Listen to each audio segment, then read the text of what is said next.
Друзі, є на продаж цікавий проект під ремонт площею 56 метрів квадратних, трьохкімнатна квартира, самісінький центр міста Івано-Франківськ, вулиця Короля Данила, третій поверх з 5 цегляний будинок. Опалення тут центральне. Почнемо зі входу, тут у нас вхід, двері зрештою замінені. Ось так, друзі, виглядає ванна та туалет, роздільний санвузол. Далі кухня. Всі вікна замінені на металопластику. Ось так, друзі, виглядає в нас кухня сама. Та є 3 окремі кімнати.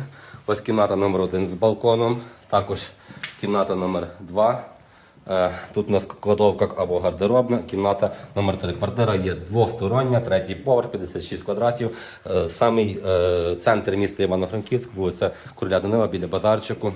Ось такий, друзі, у нас є двір.